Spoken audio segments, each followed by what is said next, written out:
Et si ce caillou était conscient?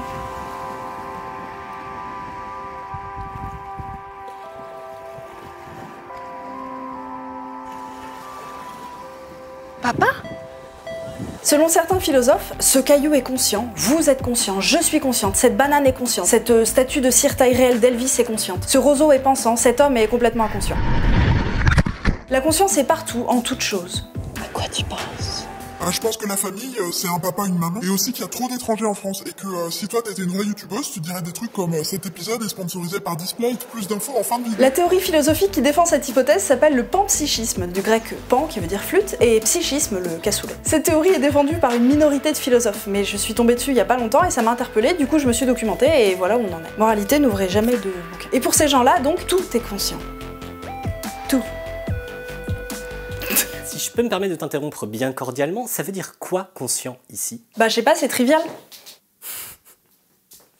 Être conscient, ça peut renvoyer à des capacités cognitives comme être attentif à soi-même et se représenter ses propres états internes et être capable de les rapporter. Du genre, si tu me présentes un poster des Beach Boys, je peux dire « Ah tiens, voilà un poster des Beach Boys, ma foi, je suis présentement en train de regarder un poster des Beach Boys, c'est fou ». On parle de conscience d'accès et de conscience de soi pour désigner ce type de capacité cognitive, et j'imagine que les panpsychistes ne considèrent pas que les cailloux sont conscients en ce sens-là, car manifestement, ils n'ont pas de capacité cognitive du tout. Ça se voit que t'as jamais vu un pyroxène résoudre un sudoku. En fait, la conscience dont parlent les panpsychistes, c'est la conscience phénoménale. C'est l'effet que ça fait d'être moi. D'être toi? Ou toi. Ou tous ceux qui le veulent, ou lui, ou elle, ou tous ceux qui sont seuls.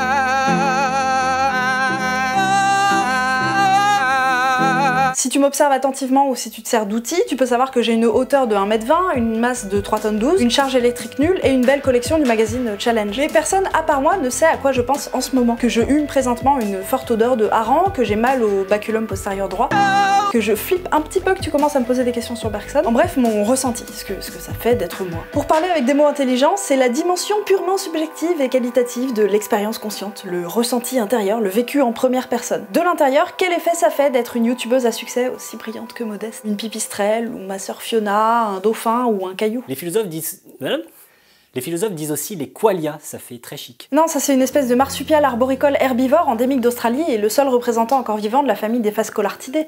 On s'instruit tout en s'amuse. Est-ce que tu peux me passer Yves, s'il te plaît? Et la conscience phénoménale, donc, figurez-vous que c'est pas facile à étudier, parce que ces aspects de l'expérience restent nécessairement privés et incommunicables. Oui, j'utilise ce genre de mots des fois. Je peux connaître que ma propre expérience en première personne à l'instant présent, et il est impossible pour moi de vérifier si toi, ou les gens qui regardent cette vidéo là, bonjour, vous avez aussi une conscience phénoménale. T'auras beau me dire, ah bah oui, dis donc, je vois Yves le caillou, c'est vraiment une expérience incroyable. Ouais, c'est vraiment une expérience incroyable. Ça me montre seulement que tu as une conscience d'accès. Tu me montres tes capacités cognitives, c'est super, mais c'est pas ce que je veux savoir en fait. Pour savoir si tu fais vraiment l'expérience subjective de voir ce caillou comme moi je le vois, pour savoir si t'as une conscience phénoménale, le seul moyen ce serait que je fasse cette expérience à ta place, en première personne, de l'intérieur quoi. Tu veux venir à l'intérieur de moi?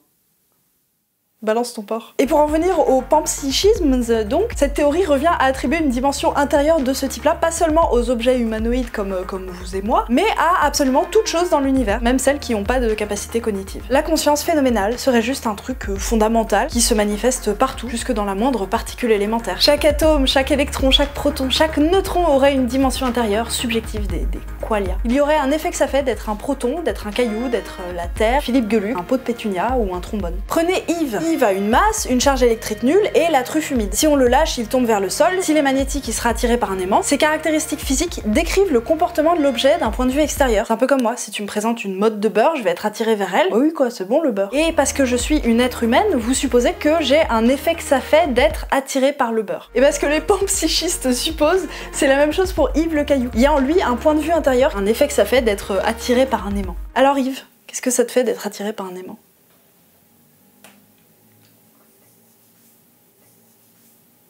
Bon, une fois de plus, Yves ne me répondra pas. Et la science non plus ne nous permet pas de répondre à cette question. Ce que fait la science, c'est de décrire un comportement, d'essayer de prédire la trajectoire qu'aura Yves si je le lance en l'air, l'intersection de cette trajectoire avec le corps de la femme adulte en Iran. Donc la science nous décrit la matière depuis l'extérieur, mais peau de buffle sur sa vie intérieure. Comme le dit le philosophe Philippe Goff, un des porte-étendards du panpsychisme, tout ce que nous tirons des sciences physiques, c'est cette structure abstraite en noir et blanc qu'on doit remplir de nature intrinsèque d'une manière ou d'une autre. On sait comment colorier une de ces cases, le cerveau des organismes vivants est colorié de conscience. et le reste. L'option la plus simple, élégante et sensée serait de colorier le reste du canevas de la réalité de la même couleur, la couleur de la conscience. Un commentaire, Thibaut ? Bah non. Ce passage éclaire sur la principale motivation du panpsychisme. Ce serait justifié par une sorte de principe d'économie. L'idée sous-jacente, c'est que je suis absolument certain d'une chose, c'est qu'il y a au moins une chose ayant une conscience phénoménale dans le monde physique, moi-même, vu que j'y ai directement accès. Et si je suis conscient en ce sens, c'est probablement lié à mon cerveau ou à mon organisme de façon générale. La grande question, le problème difficile de la conscience, comme disent les philosophes, c'est de savoir comment expliquer ses propriétés phénoménales dans un cadre matérialiste. Le matérialisme, c'est quand on a besoin de posséder des objets pour être heureux, comme une lampe de chevet de style nouille, un semainier Louis Xi, une desserte en ronce d'acajou. Alors non, un cadre matérialiste, ça veut juste dire qu'on ne reconnaît que des objets et des propriétés physiques. Et expliquer la conscience phénoménale dans ce cadre, ça pose des problèmes qui semblent franchement insolubles. Max la menace est un petit enfant.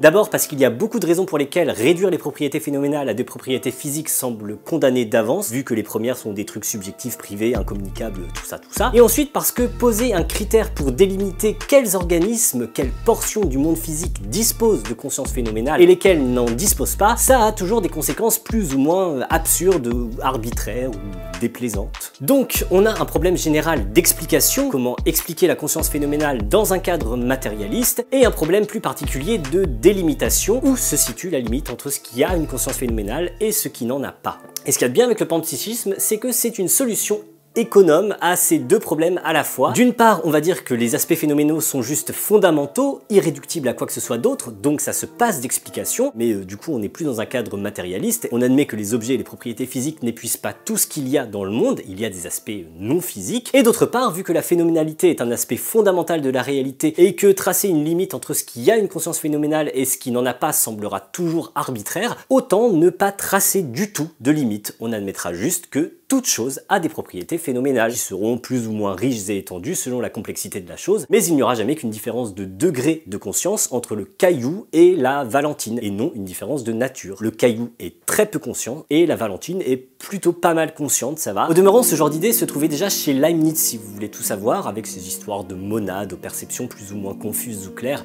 mais ce serait un peu long à expliquer, bon, c'est pas comme si c'était ma vidéo. Ça va le name dropping ou... Name dropping ou... On a le droit que quand c'est Bergson, c'est ça? Bah oui. En somme, pour le dire dans les termes de Goff, puisque je vois à l'intérieur de moi une couleur dont aucune explication physique ne peut rendre compte, le plus simple et élégant pour en rendre compte, ce serait de dire que cette couleur est juste fondamentale, c'est un aspect non physique du monde, et que toute chose a, à l'intérieur, une couleur similaire à différents degrés. Pour les panpsychistes, un caillou ce serait juste un tas de briques de conscience. Mais comme le monsieur Flou l'a dit, c'est pas pour autant qu'il aurait le même degré de conscience que nous, ce caillou. Et oui, nous les animaux, on aurait un truc en plus. Chez nous, ces formes élémentaires de conscience se combineraient entre elles pour donner les formes incroyablement complexes qu'on connaît et qui nous permettent d'élaborer des raisonnements vachement élaborés comme « Wesh, frérot, j'ai grave envie d'un kebab ».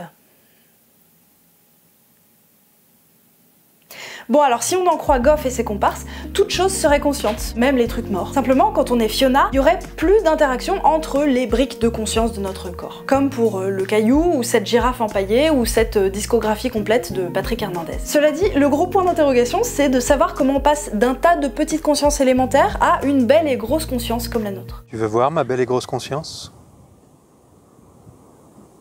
Comme le dit Goff, si on empile des Legos, on obtiendra une tour de Lego. Nul besoin d'ajouter aux parties pour obtenir le tout. Mais si on empile 100 minuscules esprits conscients, c'est difficile d'imaginer comment on pourra obtenir autre chose qu'un tas de 100 minuscules esprits conscients, isolés les uns des autres. Comment faire pour fusionner ces minuscules esprits et en obtenir un tout unifié ?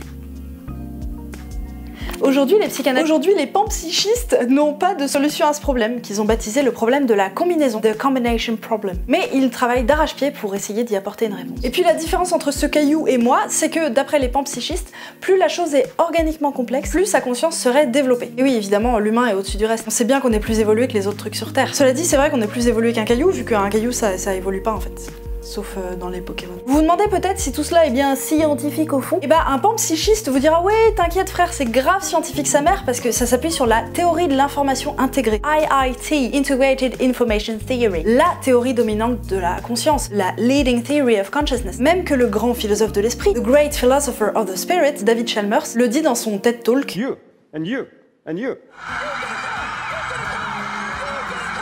Et cette théorie, oui, encore une, semble aller dans le sens du panpsychisme, effectivement. Qu'est-ce que tu dis de ça, monsieur Flou? Monsieur Hors-champ? Est-ce que tu pourrais nous donner ta réponse, mais en rappant?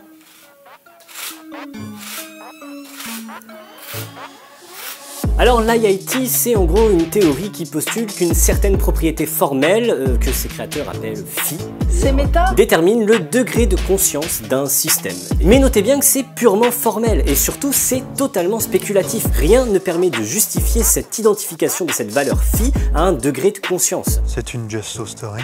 Et cette théorie semble poser des tas de problèmes par ailleurs. Par exemple, il y a des problèmes dans les bases axiomatiques de la théorie, et il semble aussi qu'elle ne colle pas avec certaines données. En effet, une conséquence de la théorie semble être que cette valeur phi est très sensible à des perturbations mineures du système, ce qui colle mal avec l'idée que nous sommes conscients et que notre cerveau est très plastique, justement, donc pas du tout sensible à des perturbations mineures. Du coup, en gros, l'IIT, ça semble être une bien jolie construction mathématique, mais les seules personnes qui soutiennent que l'IIT domine quoi que ce soit dans le champ de la conscience, ce sont précisément les créateurs de l'IIT, ainsi que les panpsychistes qui voient en elle une façon commode de parer leur position d'un vernis de scientificité. En dehors de cela, le verdict des philosophes et des neuroscientifiques est plutôt unanime et pourrait bien se résumer en un mot.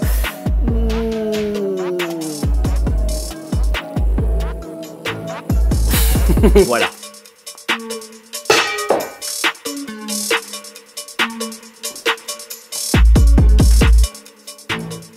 Popopo.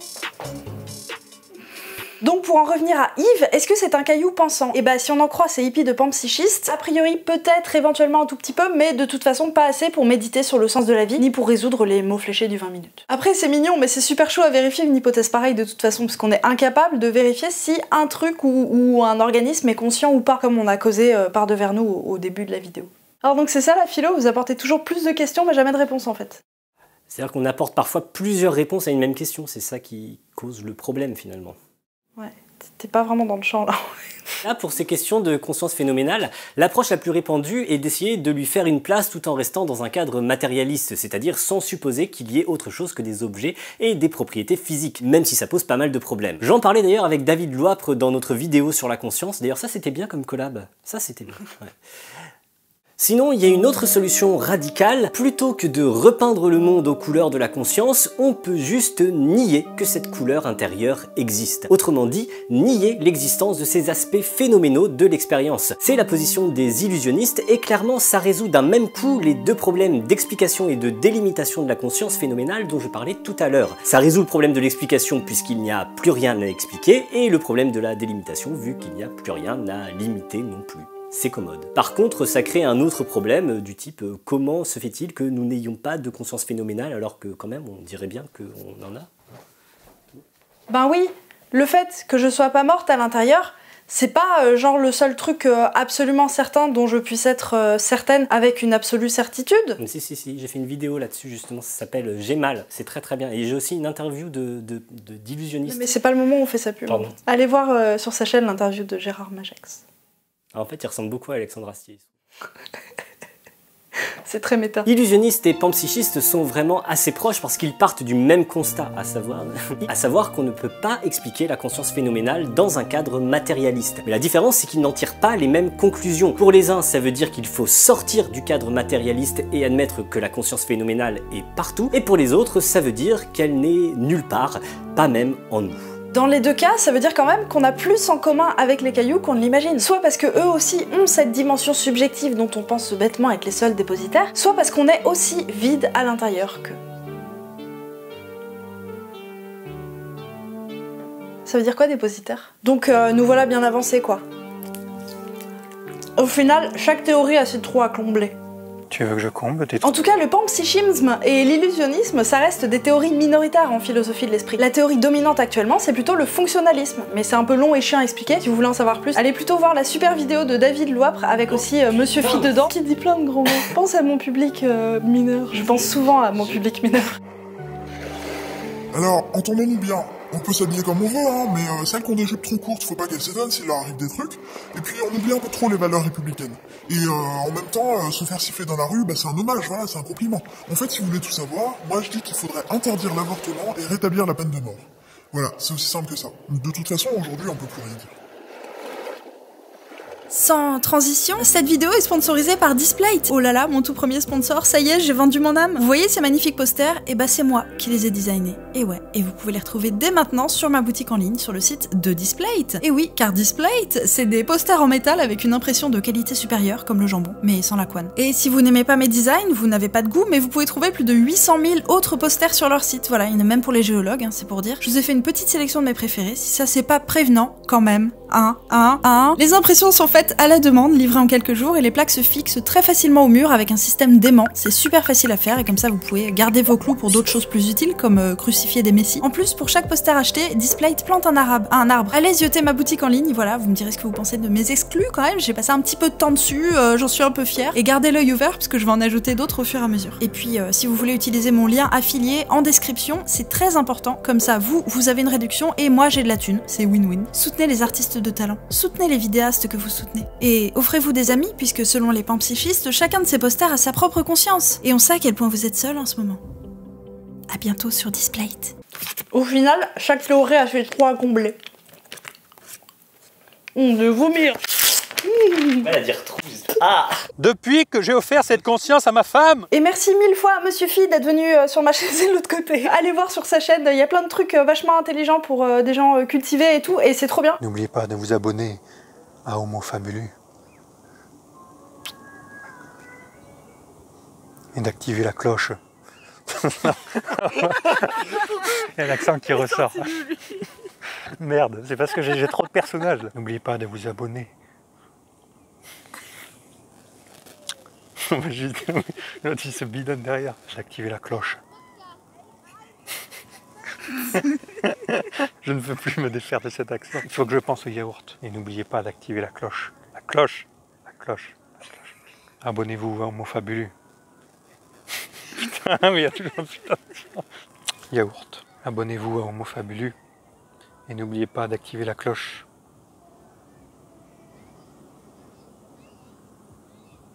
Coquine.